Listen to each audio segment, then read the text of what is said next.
భద్రాచలం గ్రామ పంచాయతీని 3 గ్రామ పంచాయతీలుగా విభజన చేస్తూ రాష్ట్ర ప్రభుత్వం శాసనసభలో బిల్లు ప్రవేశపెట్టడాన్ని వ్యతిరేకిస్తూ భద్రాచలం పట్టణంలో సంతకాల సేకరణ కార్యక్రమాన్ని స్థానిక అంబేద్కర్ సెంటర్లో సిపిఐ ఆధ్వర్యంలో ప్రారంభించారు. మొదటి సంతకాన్ని సిపిఐ పట్టణ కార్యదర్శి ఆకోజు సునీల్ కుమార్ సంతకం పెట్టి కార్యక్రమాన్ని ప్రారంభించారు. అనంతరం ఆయన మాట్లాడుతూ భద్రాచలం పట్టణం ఇప్పటికే అన్ని రకాలుగా మోసపోయిందని, పట్టణాన్ని 3 ముక్కలు చేస్తూ ప్రభుత్వం బిల్లు ప్రవేశపెట్టడం ద్వారా భద్రాచలం పట్టణంలో ప్రజలు గందరగోళానికి గురవుతున్నారని అన్నారు. భద్రాచలం పట్టణాన్ని 3 గ్రామ పంచాయతీలు చేయడం ద్వారా ఎటువంటి ప్రయోజనం లేదని, తక్షణమే బిల్లును రాష్ట్ర ప్రభుత్వం ఉపసంహరించుకోవాలని డిమాండ్ చేశారు.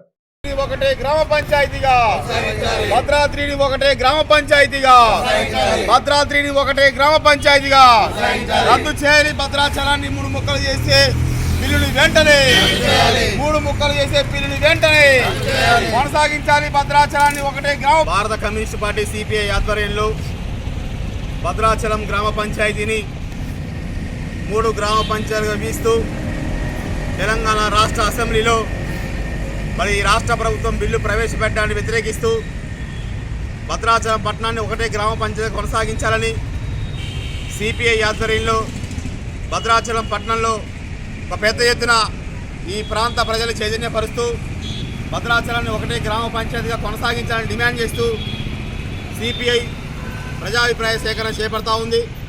ఎందుకంటే మరి భద్రాచలం పట్టణానికి లేకపోతే ఈ ప్రాంతానికి లేదా ఈ నియోజకవర్గానికి ప్రతిసారి ప్రతి విషయంలో అన్యాయం జరుగుతూనే ఉంది.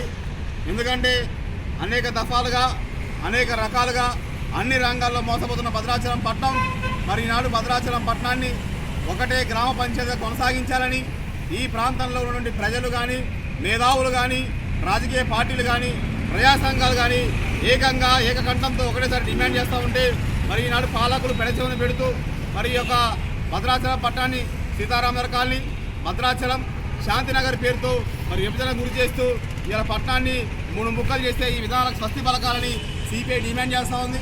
ఇలా భద్రాచలం పట్టణంలో ఇలా 3 పంచాయతీలు అయితే ఇప్పటికే అనేక కష్టపోయింది. ఇలా ఈ ప్రాంత ప్రజలు భయప్రాంతాలకు గురవుతూ ఉన్నారు.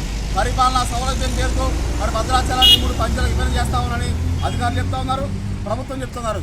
ఎటు చూసినా భద్రాచలం పట్టణం 2 కిలోమీటర్ల పరిధిలో ఉంది. మరి పరిపాలనా సౌలభ్యం అంటే మరి పంచాయతీ ఆఫీస్ ఎంత దూరంలో కూడా లేని పరిస్థితిలో ఉంది.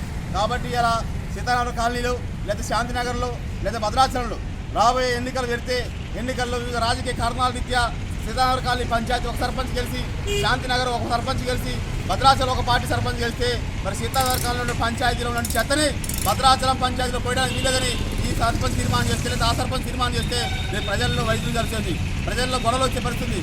ప్రజల్లో ఎనలేని యొక్క విషయత ఉన్నటువంటి భద్రాచలం పట్టణాల్లో ఈ రాజకీయాలు రేపొద్దున సర్పంచులు కానీ మిగతాలు గెలిస్తే ఇబ్బందులు వచ్చే ప్రమాదం కాబట్టి భద్రాచలం పట్టణాన్ని ఒకటే పంచాయతీ కొనసాగించాలని సిపిఐ ఇలా ఒక 2-3 వేల మంది జనంతో సంతకాల సేకరణ పెట్టి రేపు ప్రతి వార్డులో 20 వార్డులలో 39 బూతుల్లో ఇంటింటికి సిపిఐ కార్యక్రమం పెడుతూ భద్రాచలం పట్టణంలో చైతన్యం పట్టుకొచ్చి ఇవన్నింటినీ కూడా మరి రేపు భవిష్యత్తులో ఈ బిల్లు ప్రవేశపెట్టి బిల్లు ఆమోదం జరిగితే మాత్రం ఖచ్చితంగా ఈ ప్రాంత ప్రజల పరిరక్షణ కొరకు, ఈ ప్రాంతంలో ఉన్న ప్రజల సౌభాగ్యం కొరకు, ఈ ప్రాంత ప్రజల పక్షాన అనునిత్యం సిపిఐ పోరాటం చేస్తూ ఉంది.